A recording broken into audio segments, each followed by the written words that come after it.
Now, he made headlines for what was at the time one of the boldest heists. 24 years later, Charles Omondi reveals some details that he has never told anyone. Here is the story of the $1 million heist at the JKIA back in 1997.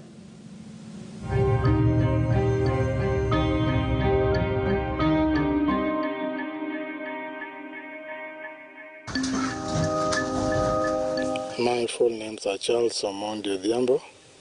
I'm a career logistician. I did shipping, clearing and forwarding, partly also flight plan. I went to college. Then prior to 1997, I had worked in some two organizations before. And eventually I came to open my company, which is Churchill Interflex Services, which I was based at the airport, Jomo Kenyatta International Airport. I was engaged in clearing forward for quite a lot of various companies, which happened to be doing some work also for Citibank. In the real sense, I was contracted by one individual man from Citibank called Martin Jeroge, and he's the one who authorized me to clear the shipment on their behalf, of which I did, and delivered the shipment to them. You see, when we're doing this kind of valuables clearance, usually the security arrangement which we make on behalf of our clients, and we actually don't know the value of the goods. We only know it is currency, so we don't know it 1 million, 2 million, we do not know. So we only know this when we are going to process the normal clearing and forwarding documents after the goods had already been cleared. That's when we are provided with the invoice for the final perfection of the documents. In most cases, when you clear valuables, these people come to the airport with the security, the police, and the security guys, and they pick the shipment from us, from the clearing agent at the airport, and they deliver it to the offices. We don't know where they take it from there. After I did this clearing, I cleared on a Sunday. Martin Jeroge took the goods on Sunday. Then, as my nature of business, I went to do some business in Namanga. Then eventually I went to Tanzania.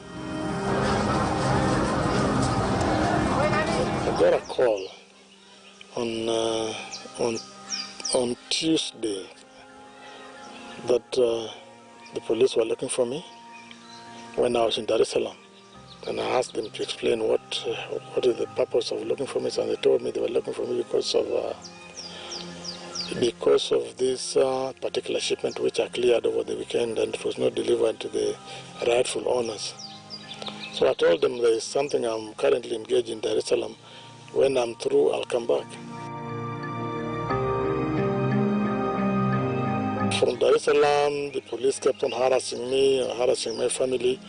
So I got scared, and I found it was a security risk for me to come back. So I went out there and took almost a whole year to come back. The matter was already in court, and after I did consultation with my lawyers and some of my close relatives, I decided to come back and surrender. I was charged with simple stealing. That's got a maximum of 3 years. I was supposed to do 2 years. I did 1 year, 9 months. I was in committee maximum. Then I went to medium briefly because I was a security risk. Prison life is not the best. It is something that you cannot even send your enemy to prison. You see the kind of sentence I was serving. We have what is called presidential amnesty. When President gave amnesty, it was 6 months. Those who had 6 months before completion of their jail sentence were released, got the presidential amnesty. Actually, we were the last people. That was Moi presidential amnesty. And I happened to be one of the beneficiaries of that amnesty. When this thing happened, my wife was in America. and she had gone to work there. Apparently she had to come back here and try and take care of the children. But as a result of this thing, it broke down my family. The reputation had already been dented. Even if I didn't do it, or if I did it, the reputation had already been dented. So I'd lost quite a lot of client base. And I had to go and start up from somewhere. So I went to start in Tanzania. When I went there, partly I opened a company which I was running, and I was continuing with what I went to college about. That's now a logistic. And when I was up there, I tried to make a living just like anybody else. I run quite a lot of activities here. I do talent search in the whole area. We do search for footballers, netballers, all these sort of sports activities. And besides that, I also do a lot of charity work. I run a sports house. I had one in Kisumu. I have one in Ngonja, which I am supplying. I'm using it as my office for the whole of Siaya County. I'm doing something for Busia County, Siaya County, Kakamega, Vihiga, and even Kisumu. I do a lot of supplies for them, sportswear, and even any sports activities, even sports management I do on behalf of them.